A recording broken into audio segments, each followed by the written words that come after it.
جس کو اسٹیل مل کہا جاتا تھا، آج اس کے مزدور سراپا احتجاج ہیں، پرائیویٹائز کرایا جا رہا ہے اس کو، ان لوگوں کو بے روزگار کرایا جا رہا ہے، اس حلقے کے نمائندے یہاں پہ احتجاج کرتے ہیں، لیکن سننے والا کوئی نہیں۔ جس طرح کہ آپ نے رولنگ دی، ہمارے علی محمد صاحب نے بھی یہاں پہ بات کی، ہونا تو یہ چاہیے تھا کہ فرنٹ ڈیسک جو ہیں چیئرز بری ہوتی، نوٹس لیتے، لیکن سنجیدگی کا اندازہ آپ اسی سے کر سکتے ہیں کہ حکومت بجٹ پیش کرنے میں جس دن پیش ہوتا ہے وہاں پر آپ کو جو ہے جگہ نہیں ملے گی، جس دن بجٹ پاس ہوتا ہے وہاں پر جو ہے آپ کو جگہ نہیں ملے گی، لیکن جس وقت تجاویزیں دی جاتی ہیں، جس وقت بحث دی جاتی ہے، تو خوردبین سے ڈھونڈنا پڑتا ہے کہ کون کہاں پر بیٹھے۔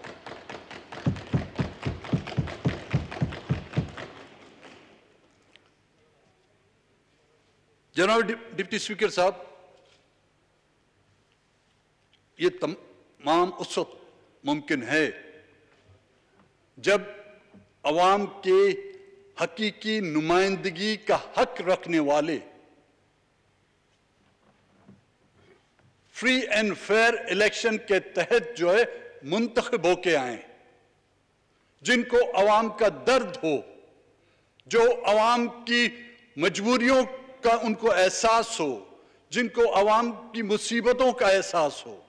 بیٹھے بیٹھے صبح ہم اٹھے، رات کو صبح سویرے رزلٹ آ گیا اور جی وہ جیت گیا، ان کو احساس کبھی نہیں ہوگا۔ جو ننگے پاؤں ان لوگوں کے ساتھ کندھے سے کندھا ملا کر پولیٹیکل سٹرگل جنہوں نے کیے، جنہوں نے اپنی جانیں گنوائی ہیں، جنہوں نے اپنے بچوں کی جانیں گنوائی ہیں، جنہوں نے اپنی قوم کی جانیں گنوائی ہیں، ان کو یہ احساس ہوگا کہ بجٹ کی اہمیت کیا ہے، وہ بجٹ سے کیا لینا چاہیے اور عوام کو کیا ڈیلیور کرنا چاہیے۔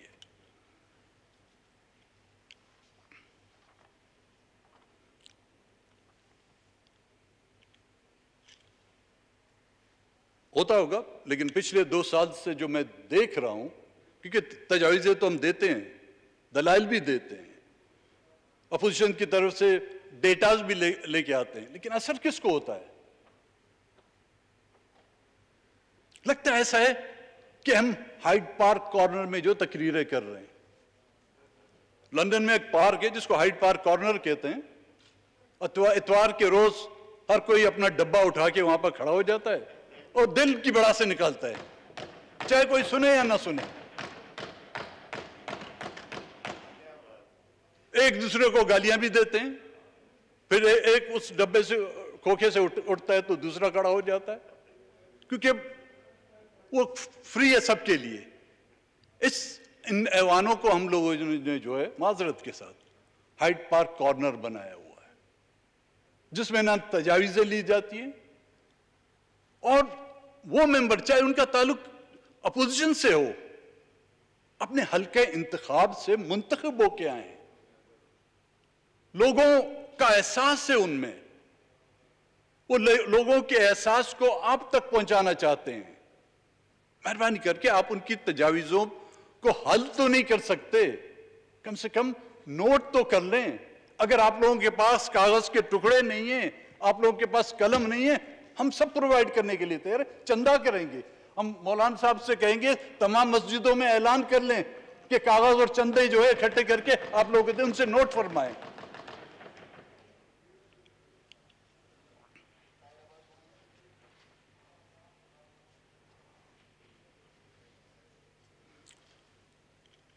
یہ ایک دوسری بھی روایت رہی ہے، ہر حکومت پچھلی حکومت کو مورد الزام ٹھہراتی ہے۔ میں موجودہ حکومت کی بات نہیں کرتا، پچھلی حکومتوں نے بھی یہ کیا ہوگا، اس سے پچھلی حکومتوں نے یہ کیا ہوگا کہ جی یہ بدحال معیشت ہمیں ورثوں میں ملی ہے، خالی خزانہ ہمیں ورثوں میں ملا ہے۔ وہ بھائی اگر اس کو آپ کھینچتے جائیں ورثے میں، یہ تو 1947 تک جا کے پہنچ جائے گی بات، ورثہ تو وہاں سے شروع ہوتا ہے نا۔ پھر تو آپ کہیں گے قائد اعظم محمد علی جناح نے جو ہے ہمیں پاکستان خالی کھوکھلا کر کے دیا ہوا تھا. آپ یہ کہیں کہ میں نے کیا کیا ہے, میں کیا کرنا چاہتا ہوں. کہیں مجھے تو شک ہے جناب اسپیکر, اگلا بجٹ جب آئے گا کہیں ہم اس کو کورونا یا ٹڈی دل کے حوالے تو نہیں کر دیں گے کہ یہ بجٹ جو ہمیں ورثے میں ملا ہے اس کی ذمہ دار کورونا تھی, یہ والا بجٹ. مطلب اگلے سال آ کے یہ بولیں گے جو گیا ہوا بجٹ ہے اس کا ذمہ دار یا تو ٹڈی دل ہے یا کورونا ہے.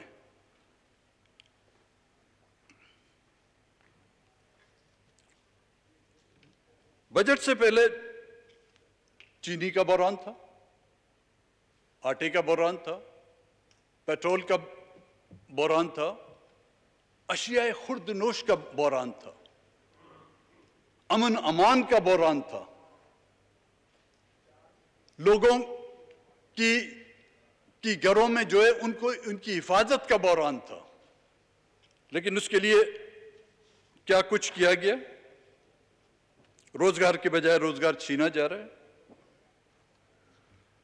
NFC ایوارڈ کی طرف جناب اسپیکر میں آؤں گا. شاید مجھ سے قابل یہاں پر پارلیمنٹیرین ہیں, ان کی نظر سے یہ نہیں گزری ہوگی یا انہوں نے اس پر غور نہیں کیا ہوا, کیونکہ ہمارے یہاں کہتے ہیں جو دودھ کا جلائے نا وہ لسی بھی پھوک پھوک پر پیتا ہے. منسٹر کی تقریر کا اگر کسی ساتھی کے پاس ہے صفحہ نمبر 15 پر دیکھ لیں, یہ ان کی تقریر ہے. NFC ایوارڈ پر نظر ثانی کی جائے گی. Is it a misprint اور slip of tongue؟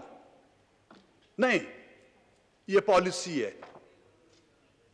اور یہ پالیسی کے چرچے ہم کئی عرصے سے سن رہے ہیں. میں اس ایوان کے توسط سے حکومت اور منسٹر سے جو اس کی وضاحت چاہوں گا کہ یہ نظر ثانی کس طرح کی جا رہی ہے. کیا وہ باتیں جو کہی جا رہی تھی کہ 18 امینڈمنٹ کو رول بیک کیا جائے گا, یہ اسی کا حصہ ہے؟ یہ کس کی پالیسی ہے؟ حکومت کی پالیسی, ان کی اتحادیوں کی پالیسی ہے یا کسی اور کی پالیسی ہے؟ اس کی میں وضاحت چاہوں گا. صوبوں کا جو, میں اس کی تفصیل میں نہیں جاؤں کیونکہ کافی ساتھیوں نے اس پر بات کی ہے, جہاں بلاول بھٹو صاحب نے بھی اس پر کافی وضاحت کی تھی. صوبوں میں جو NFC کا جو حصہ ہے جس کو کم کیا گیا ہے, سندھ 2019-20 میں تھا, اس کا فگر میں آپ کو بتاؤں 814.95 ملین, جو اس سال گھٹا کر 742,030 ملین کر دیا گیا ہے.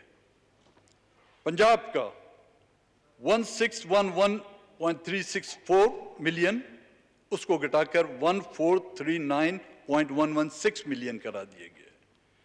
خیبر پختونخوا جو پچھلے سال 533.251 ملین تھا, اس کو 477.519 ملین کر دیا گیا ہے.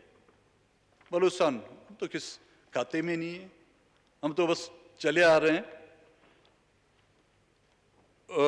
جو 294,983 تھا اب 265,054 کر دیا گیا ہے. تعلیم ہائر ایجوکیشن کے لیے سنائے جو بجٹ سپیچ میں 59 ارب سے بڑھا کر 64 ارب کر دی گئی ہے. بلوچستان والے چیخ رہے ہیں, آج بھی 18 کو بلوچستان حکومت کا بجٹ پیش ہونا تھا جس میں آپ کی اتحادی بھی ہیں, آپ خود بھی اس حکومت میں ہیں. 30 ارب اس کی جو ہے کٹوتی کی گئی ہے, اور اس کے بدلے میں جو